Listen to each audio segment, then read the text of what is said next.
En vivo.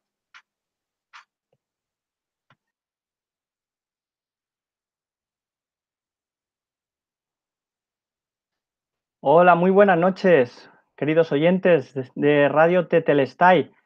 Bueno, pues hoy quiero agradecer a Carla y a todos los componentes ahí por ayudarme para poder hacer la conexión.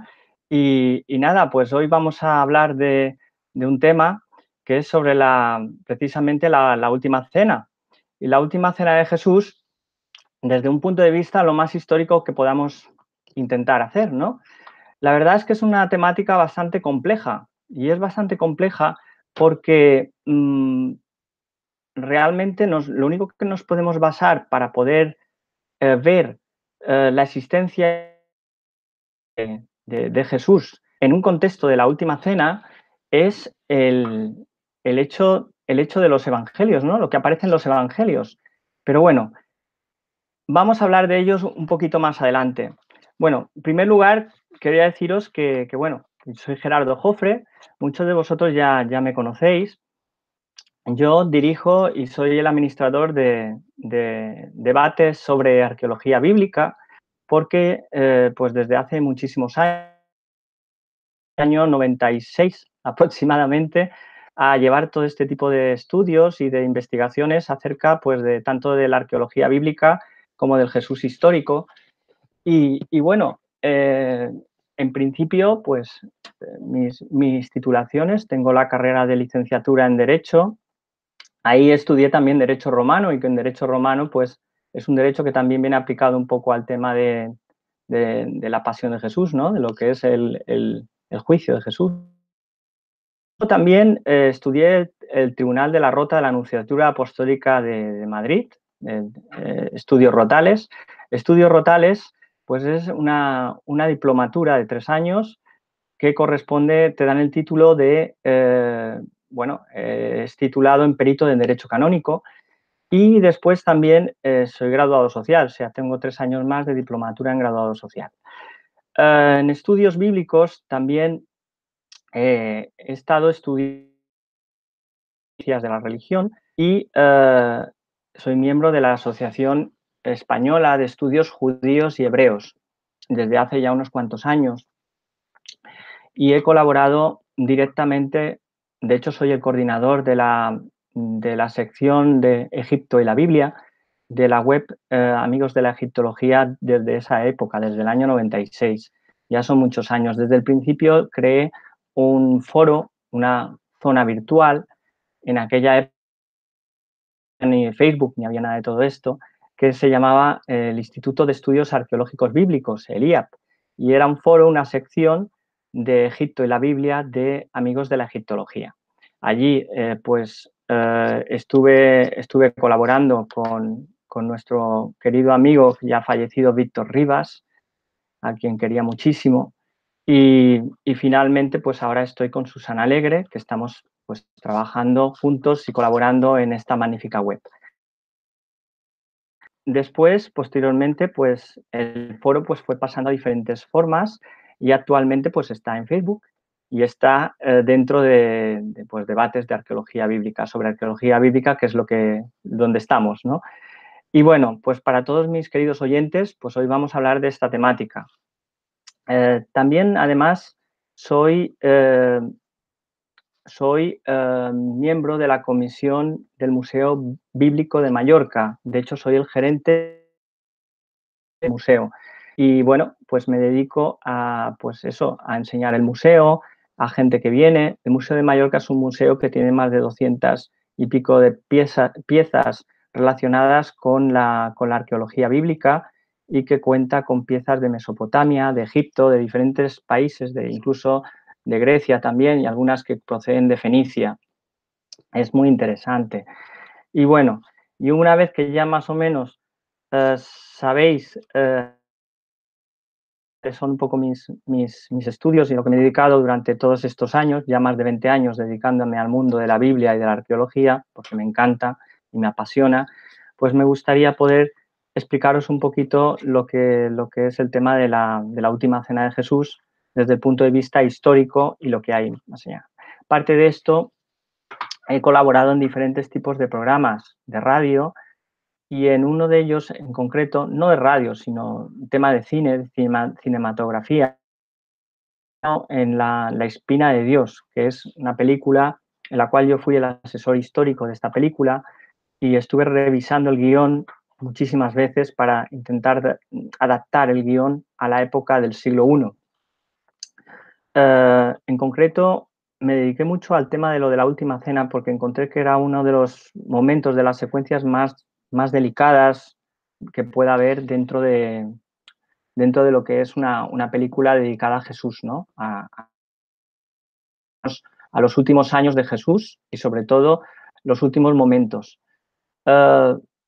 Mi querido director Óscar Parra de Carrizosa, que fue la persona que gracias a él se pudo hacer la película, junto con Gemma del Regal, que es la persona que junto con Óscar pues en producción pudieron realizar esta película, pues, y además con unos maravillosos actores que ayudaron muchísimo en la repartición para poder hacer la película. El guión era bastante compleja y allí pues se pudo adaptar los últimos momentos de Jesús. La parte que refiere a la última cena es un tema muy complejo. ¿Por qué? Porque podemos decir que un judío del siglo I instituir la Eucaristía tal como hoy la conocemos, como la Iglesia y como los cristianos conocemos la Eucaristía, no era igual. Nosotros no podemos entender que un judío del siglo I, de época herodiana, pudiera admitir la ingestión de un dios. Esta figura procede más bien de otro tipo de tradición, una tradición que vamos a ver que se refiere a una tradición paulina. ¿Por qué es así? Porque Pablo lo que hace es reinterpretar la última cena y adaptarla en un contexto más dramatizado. ¿Qué significa esto? Significa que si nosotros nos vamos a buscar Hechos de los Apóstoles o buscamos en la Didaché, que es un documento del cristianismo primitivo, judeocristiano, que data aproximadamente del 110 después de Cristo al 120, 130 después de Cristo, es decir, de principios del siglo II después de Cristo,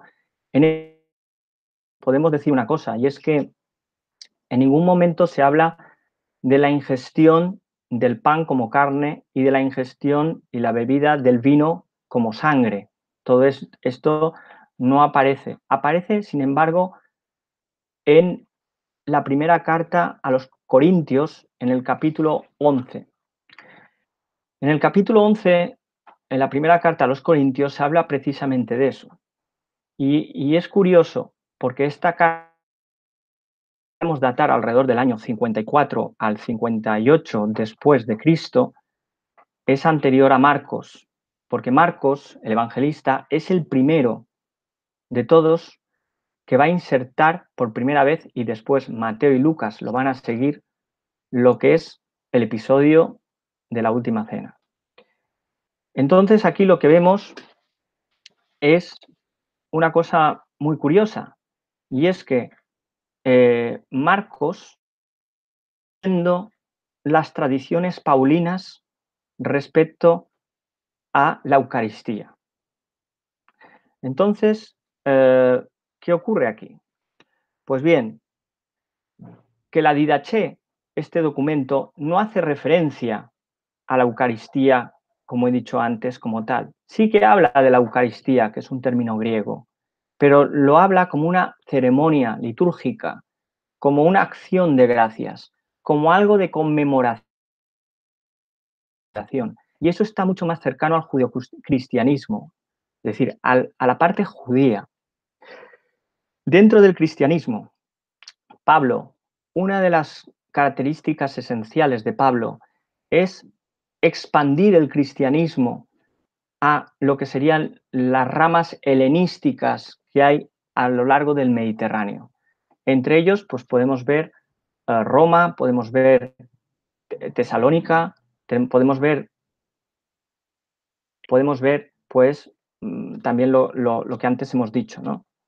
Y podemos ver incluso la posibilidad de que se incluyen ritos mistéricos y paganos dentro del mensaje de la Eucaristía. Es decir, que la Eucaristía en sí es una inserción sobre algo que sucedió, sobre una última cena, y que sobre esa se va a insertar lo que es una tradición paulina que está vinculada a ritos ya más paganos, ritos helenísticos paganos. Entre ellos, por ejemplo, el rito de Dionisos. Hay un rito Dioniso, de los ritos dionisios, que es consumir carne cruda. ¿Eh? Y esa homófaga, es decir, consumición de carne cruda, esa homófago, algo homófago, se da por parte de Pablo porque parece que tiene cierta relación y se está insertando ese paganismo dentro de lo que vamos a ver que es la Eucaristía. De ahí viene la riqueza del cristianismo, es decir, no podemos negar lo evidente, no podemos negar la existencia de un paganismo y de unos ritos mistéricos helenísticos dentro del cristianismo. Y esto es básico y eso es parte de la riqueza del cristianismo. Pero inicialmente lo que existió, lo que hubo, fue una última cena y esa última cena pudo ser probablemente, eso es lo que se está valorando por parte de los historiadores, una cena de despedida por parte de Jesús. Lo que no sabemos bien es cuándo fue exactamente esta última cena, si fue pues alrededor de época de la Pascua, si es una conmemoración de diferentes cenas que realizó litúrgicas seguro Jesús junto a sus apóstoles y que en esos rituales judíos y puramente judíos, porque entendamos que Jesús ante todo era un judío observador de la ley, era un judío piadoso. Aunque en los evangelios pueda parecernos un judío que rompe con el sistema tradicional judío del judaísmo del siglo I, eso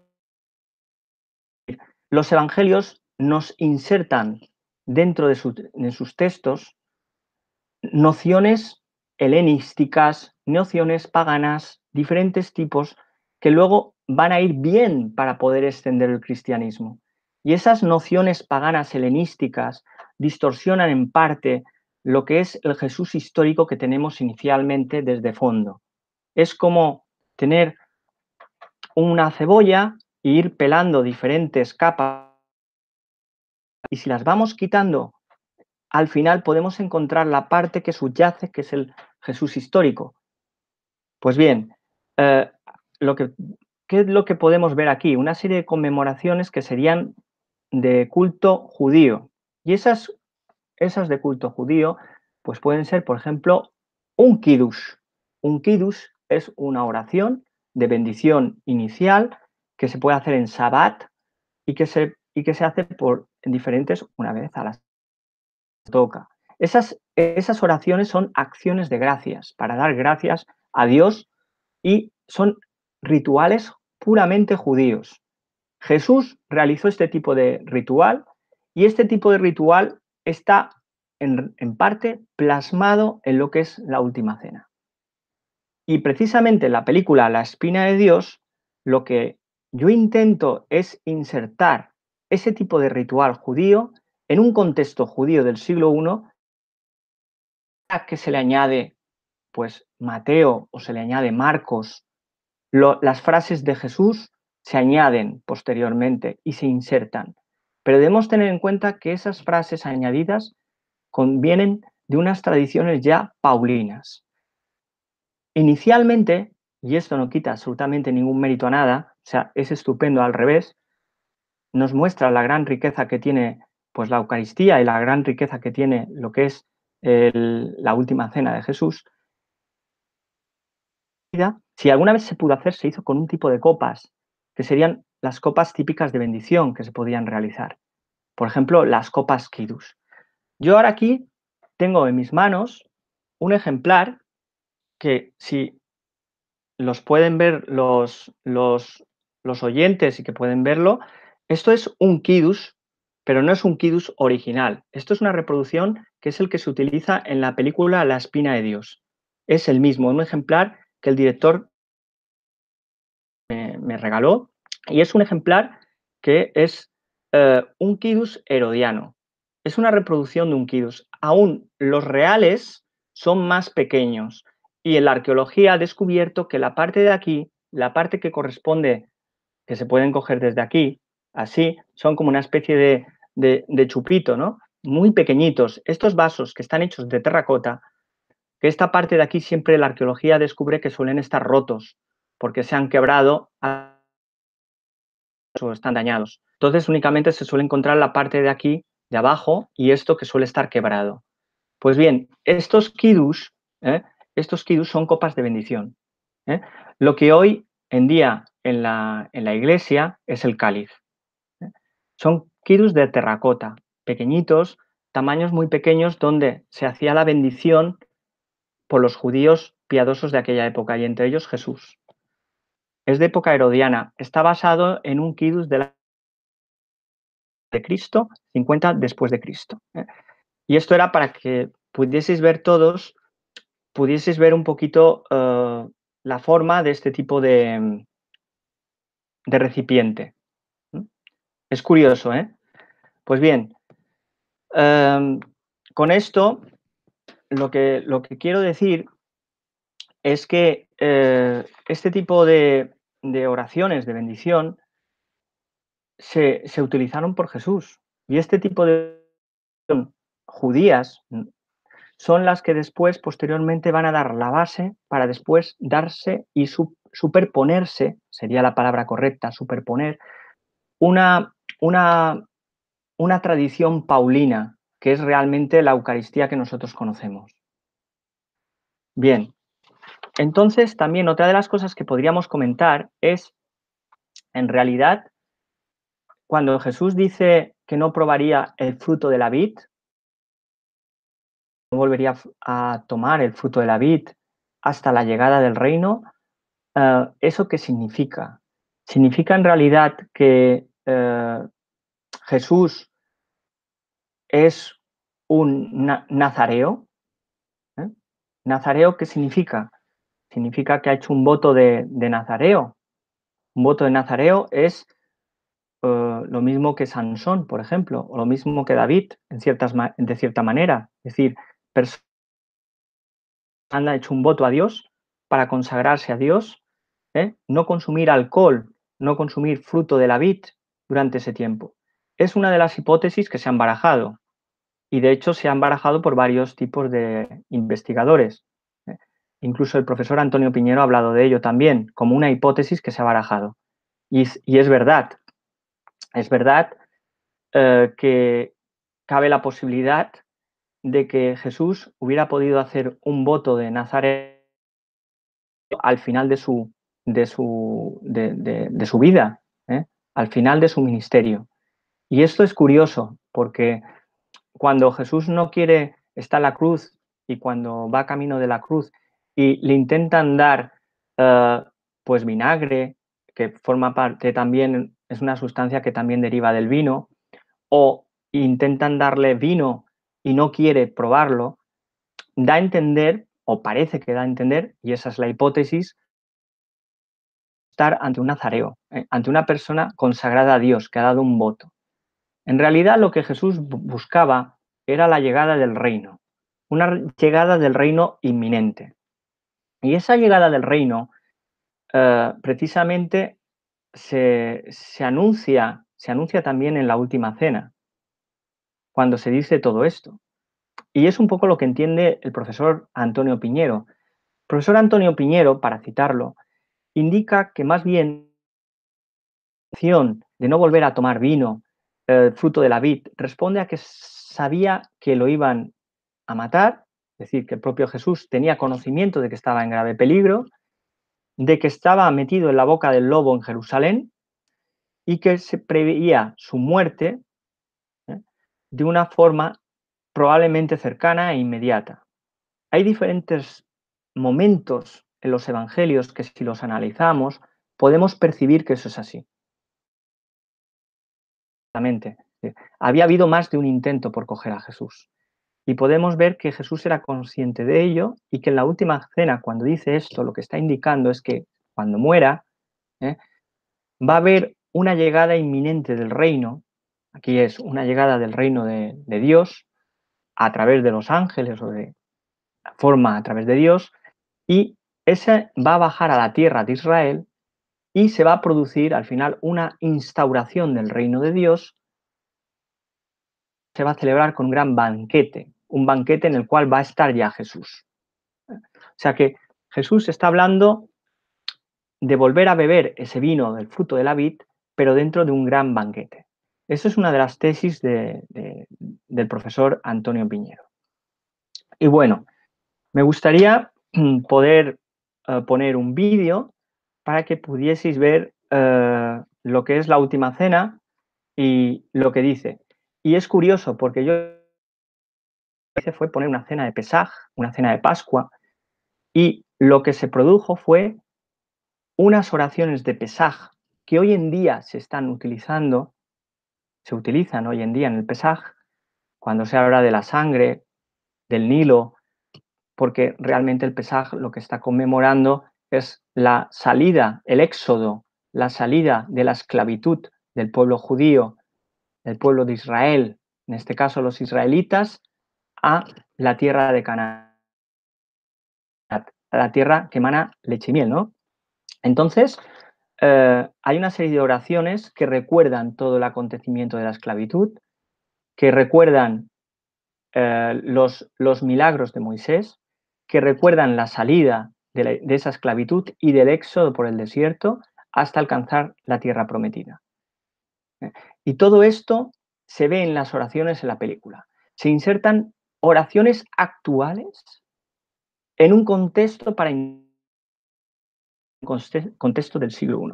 Probablemente estas oraciones se recitaban de forma similar. Cosas que a lo mejor no se recitaban, parciales, o puede haber algunos cambios que eso no fuera realmente exactamente como actualmente se recitan por parte de los judíos, pero sí muy similares. Por lo tanto, vamos a ver, entonces voy a poner la pantalla y vamos a mirar si podemos ver esta secuencia de la película. Y después, pues, a ver qué os parece.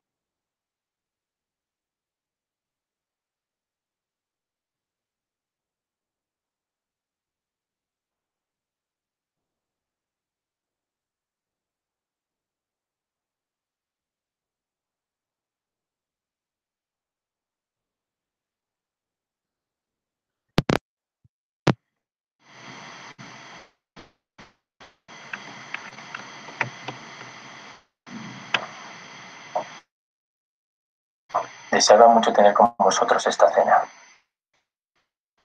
antes de mi sufrimiento.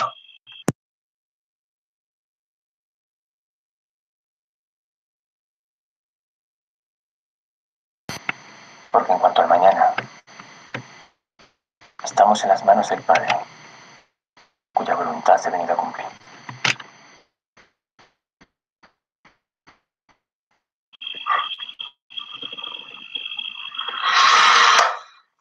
Y ahora a cenar. A mí se me ha quitado el apetito. Bien, pasa a tu plato.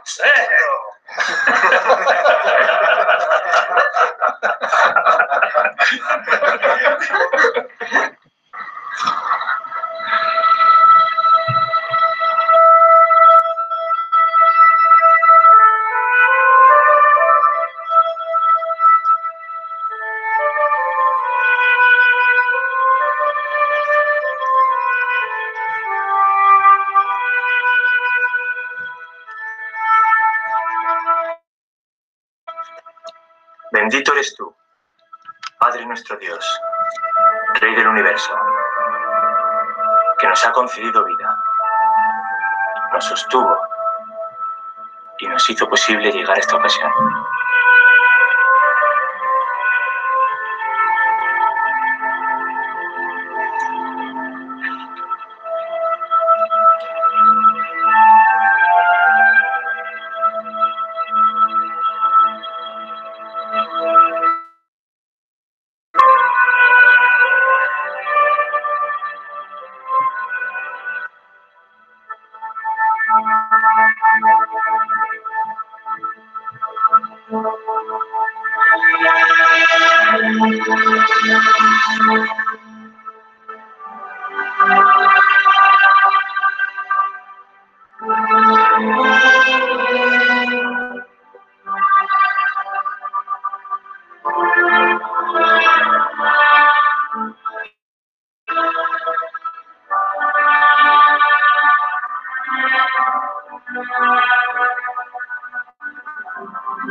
Bendito eres tú, Señor nuestro Dios, Rey del universo, Creador del fruto de la tierra.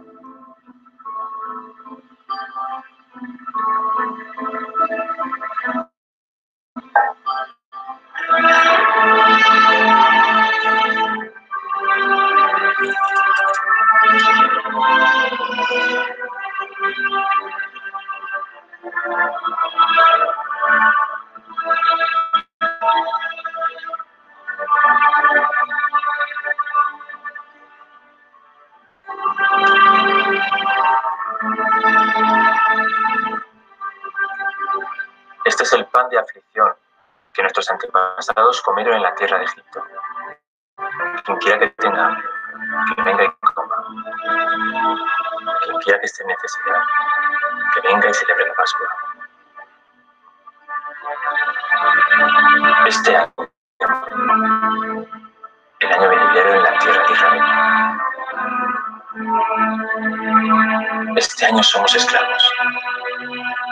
El año venidero seremos gente libre. Ciertamente seremos libres cuando llegue el reino. Libres de la asquerosa forma.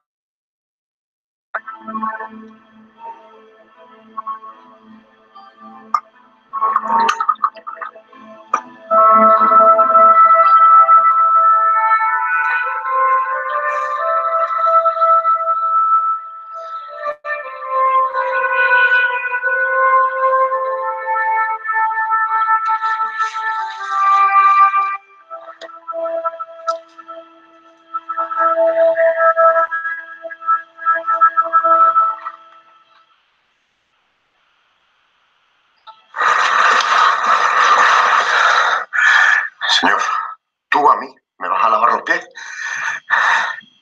Tal vez no comprendas plenamente lo que voy a hacer, pero más adelante sabrás el significado de todas estas cosas. Maestro, de ningún modo me lavarán los pies. Jamás. Pedro, si no te lavo los pies, no participarás conmigo en lo que estoy a punto de realizar. Entonces, no solamente lávame los pies, sino también las manos y la cabeza. El que se ha bañado no tiene necesidad de lavarse. Tan solo necesita que le laven los pies. Vosotros que os sentáis conmigo esta noche, estáis limpios. Aunque no todos.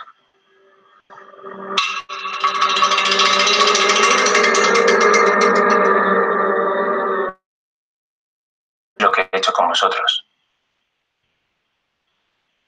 Vosotros me llamáis Maestro y Señor. Y decís bien, porque lo soy. Y si yo, vuestro Señor y Maestro, os he lavado los pies, vosotros también debéis lavaros los pies unos a otros. No es más el siervo que su amo, ni el enviado más que el que le envía. Y me acoge a mí. Y quien me acoja a mí, acoge a aquel que me ha enviado.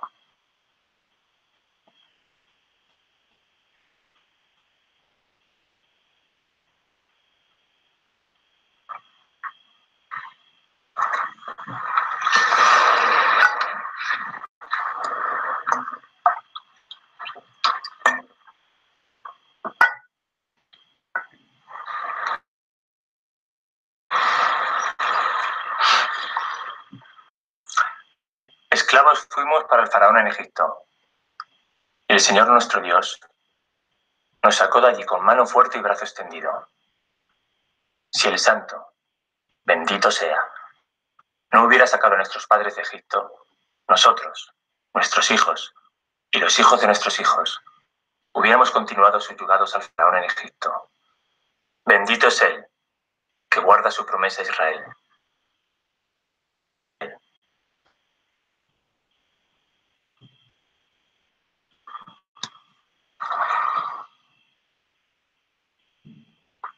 Tomad esta copa y compartidla entre vosotros. Ya no volveré a beber el fruto de la vid, hasta que llegue el reino de los cielos. Tomad este vino y bebedlo. Esta es mi sangre, que va a ser derramada por muchos. Haced esto en memoria mía.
Los egipcios nos maltrataron y nos hicieron sufrir, y cargaron sobre nosotros trabajo duro. Y nosotros clamamos al Señor, el Dios de nuestros padres. Y el Señor oyó nuestra voz, y vio nuestra aflicción y nuestra opresión. Y nos sacó de Egipto con mano fuerte y brazo extendido. Sangre, fuego y columnas de humo.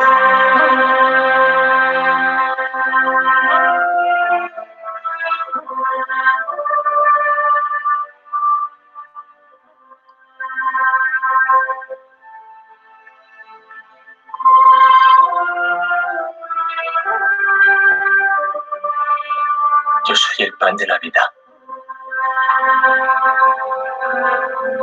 Tomad y comed.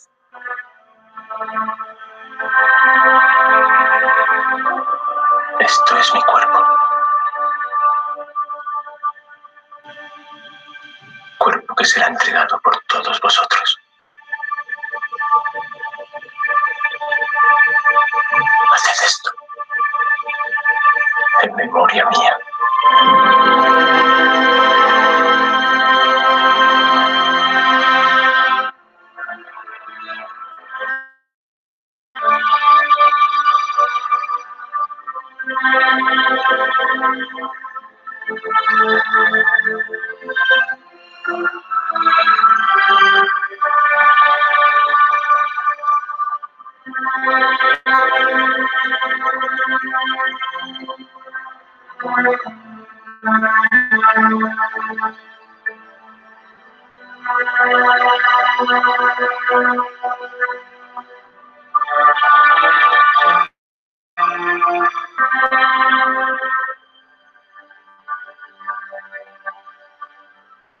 Es nuestro deber agradecer, alabar y glorificar al Señor, que nos sacó de la esclavitud a la libertad, de la tristeza a la alegría, de la oscuridad a la luz. Aleluya. Alabad a Dios. ¡Aleluya! Bueno,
Os he dicho cuánto deseaba que compartiésemos esta cena. Porque mañana a esta hora ya no estaré aquí. Debo volver al Padre. Pues ha llegado mi momento.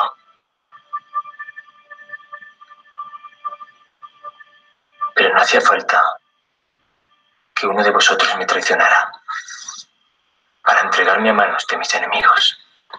¿Qué estás diciendo?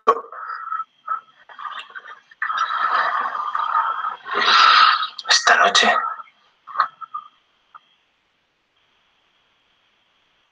uno de vosotros. ¿Quién es, maestro? Dínoslo para que le arranquemos la lengua ahora mismo. ¿Estás seguro, Jesús? ¿Quién es? Dinos quién es el traidor. Ninguno de nosotros te traicionaría. Es imposible. Maestro, todos daríamos la vida por ti. Jesús, has entristecido mi corazón. Juan, pregúntale quién es. Y si lo sabes, dinos. ¿Quién es el traidor? Sí, por favor. Parece que estás despidiéndote de nosotros. Vamos a cantar.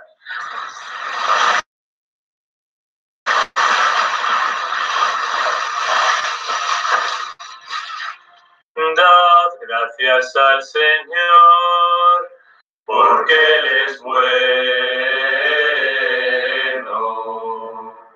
Su gran amor perdura para siempre, porque Él es bueno.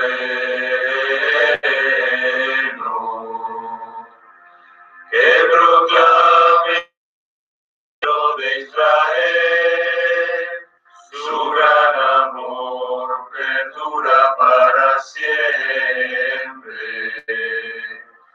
Que proclamen los hijos de Aarón, su gran amor perdura para siempre. Que proclamen los que temen al Señor,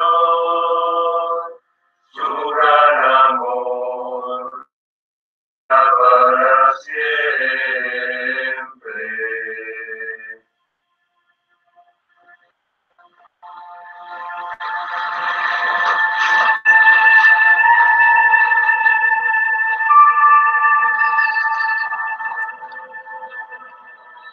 Lo que vas a hacer, hazlo rápido.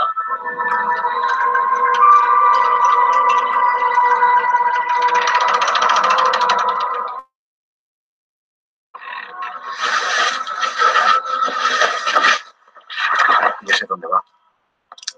Debe haberle encargado algo. Cuando os envié sin bolsa y sin alforja, ¿os faltó algo? Nada. Pues ahora el que tenga bolsa, que la coja.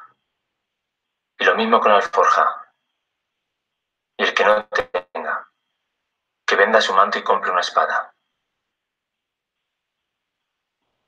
Porque se cumpla en mí Esto que está escrito ha sido contado entre los malhechores. Mi vida toca su fin. Ha llegado la hora de que el Hijo del Hombre sea glorificado y el Padre sea glorificado en mí. Pronto me buscaréis, pero no me encontraréis, porque iré a un lugar al cual vosotros por ahora. Maestro, ¿a dónde vas? ¿Qué debemos hacer?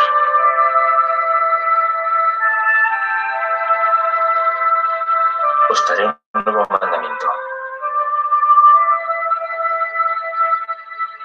Que os améis los unos a los otros, como yo os he amado. Así todos sabrán que sois discípulos míos. No hay mayor acto que dar la vida por los amigos. Maestro, dinos cómo podemos seguirte, por favor. Muéstranos el camino y lo tomaremos sin dudarlo. Ya estáis en él.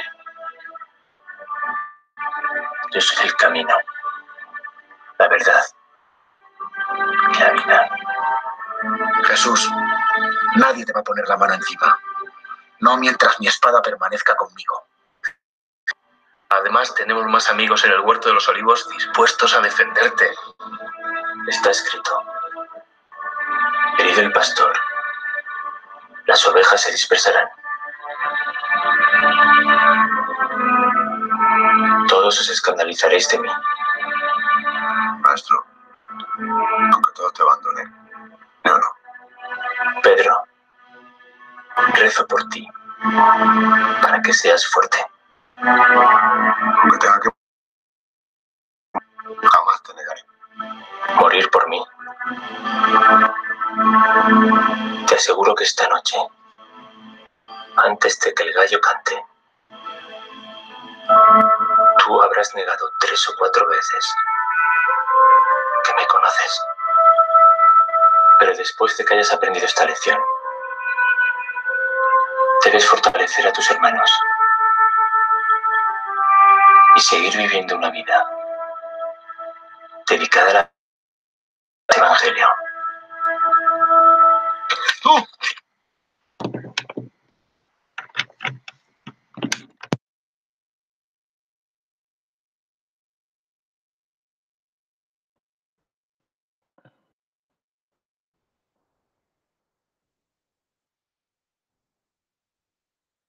Bueno, creo que se me oye bien. Vale, pues ya habéis visto lo que es la secuencia de la última cena completa de la película La espina de Dios de Óscar Parra. Y bueno, lo que yo quería pues explicar sobre esta película y sobre esta secuencia que acabáis de escuchar y de ver es varias cosas que hay que tener en cuenta. Por ejemplo, si os habéis fijado, no es primero el pan y después el vino, sino al revés. Primero es el vino y después el pan.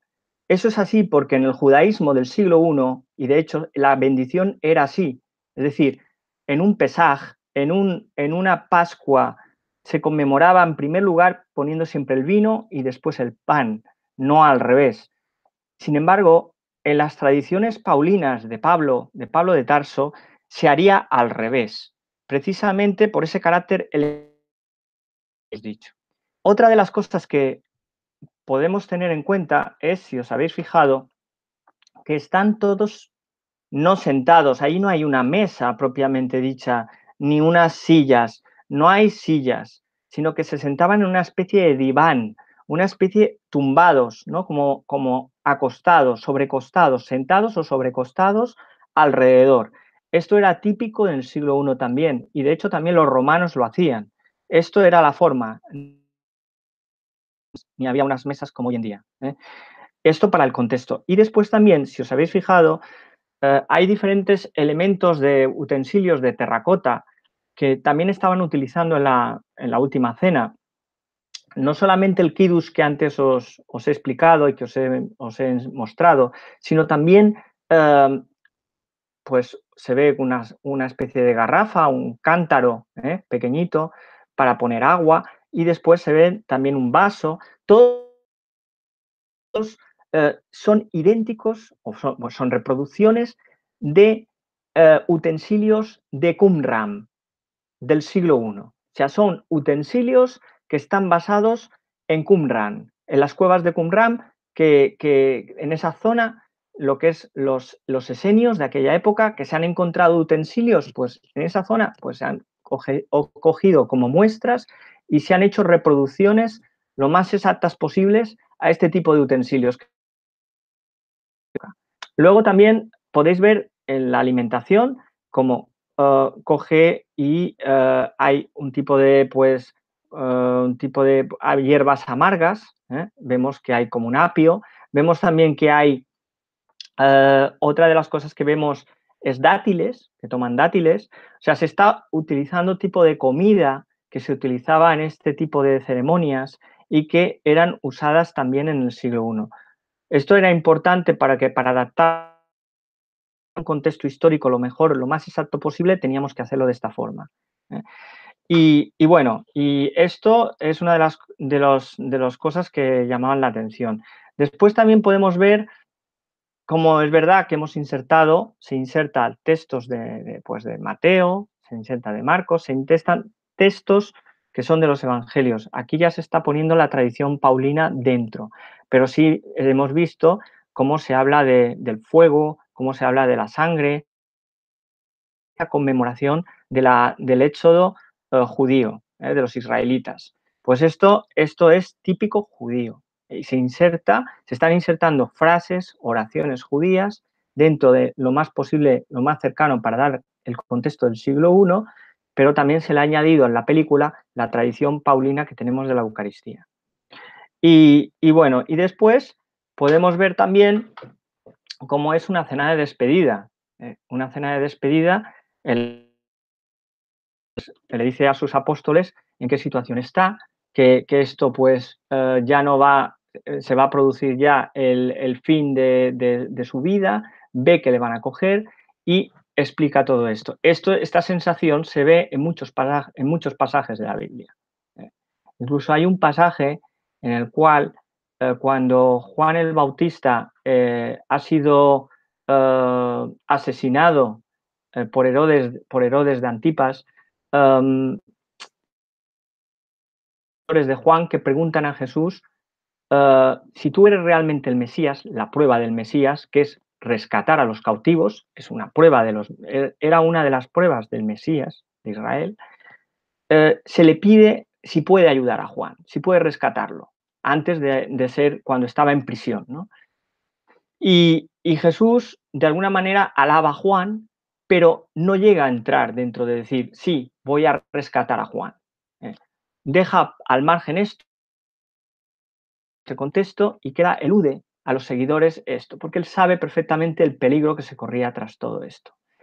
Entonces, en la última cena también podemos ver al final cómo Judas Iscariote, que está allí en ese contexto, pues se da el elemento de traición, entre comillas, porque hay que decir que la palabra en sí es un aspecto peyorativo de Judas, de la figura de Judas. La figura de Judas, si nos fijamos, se va cada vez progresivamente endemoniando más, ¿no? O se está haciendo cada vez más demonizando, ¿no? ¿Por qué? Pues si nos fijamos en el Evangelio de Marcos, si leemos el texto de lo que sería la traición, es más sutil, es más light, ¿no? No tan duro. Si pasamos al Evangelio de Marcos y de Lucas, es mucho más. De Juan, ya ni digamos. En el de Juan ya le entró el demonio dentro, se dice, y tal. Es decir, se va endemoniando a Judas a medida que pasamos a unos evangelios posteriores. Es decir, el evangelio más antiguo el del año 71, probablemente después de Cristo aproximadamente, el más antiguo de todos, el de Marcos, no habla de una forma tan peyorativa, tan mala de Judas. Habla más de entregar a Judas, como si Judas fuera el quien entrega a Jesús. En la palabra traición en sí, vamos viendo que cada vez la figura de Judas se va poniendo cada vez peor hasta llegar a ser, pues, la figura que históricamente se ha planteado dentro de la Iglesia. O sea, una figura mala, malísima, endemoniada, por no decir otra cosa. Y bueno, y con esto, si hay alguna pregunta que los oyentes quieran participar o que quieran decir, pues estoy dispuesto. Si Carla quiere ayudarnos a alguna pregunta, a alguna cuestión que pueda ayudaros, pues estoy aquí con mucho gusto para contestaros.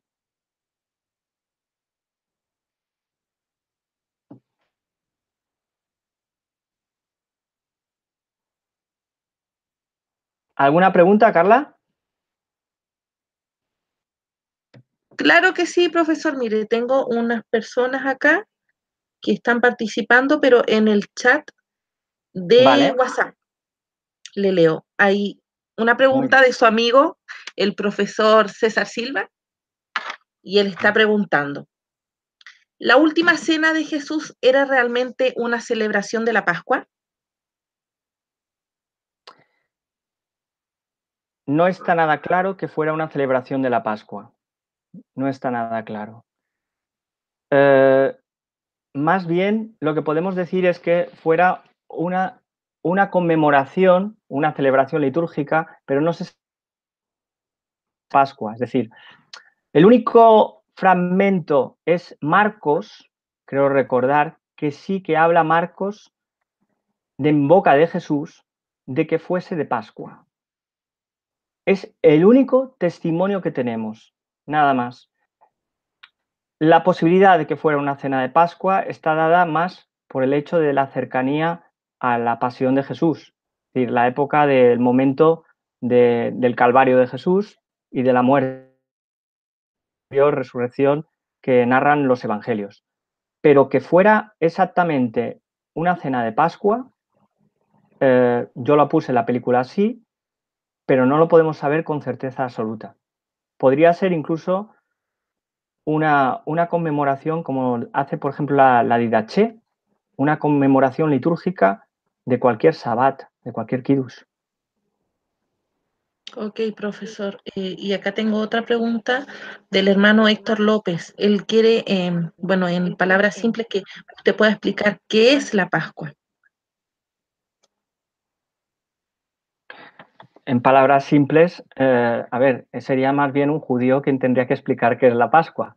Pero bueno, la Pascua es la celebración, la conmemoración de la salida del pueblo hebreo, del pueblo israelita, de la idolatría egipcia y su llegada a prometida. Es decir, la Pascua lo que conmemora precisamente es esa salida del pueblo hebreo a una tierra prometida.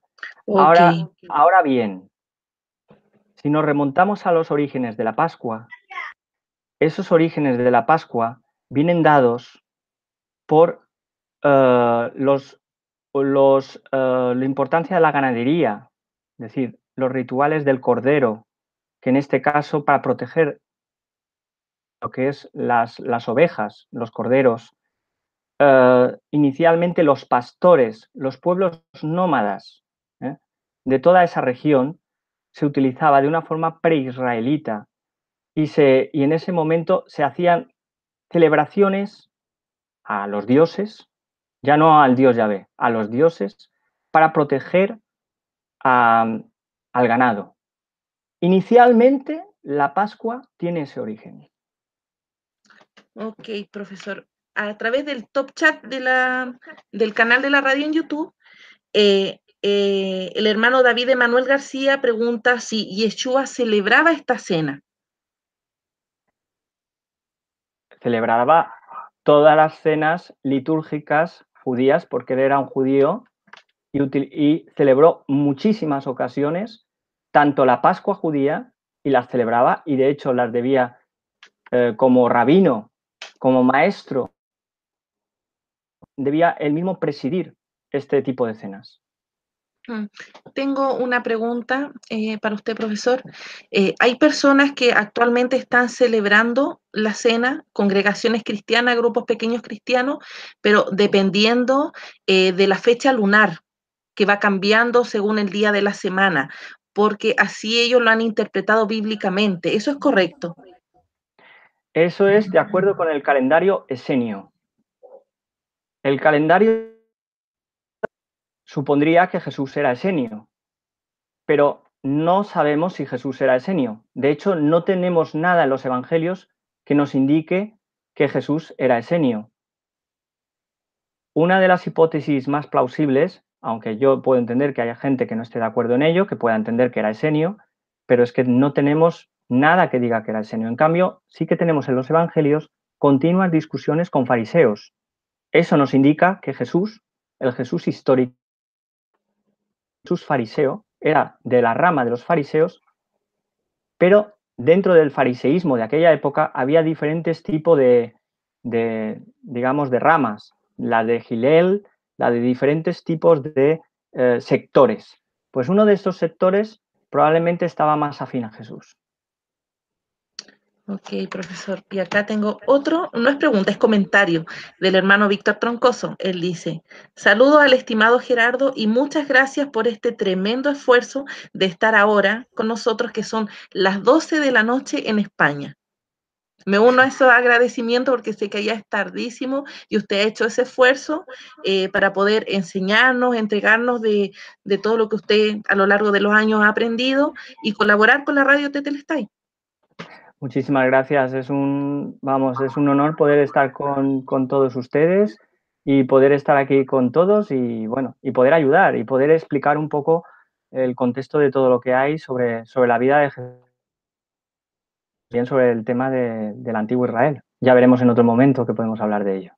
Claro que sí. Entonces, si ya no hay nada más preparado, nos vemos el otro jueves, ¿le parece? Dios mediante.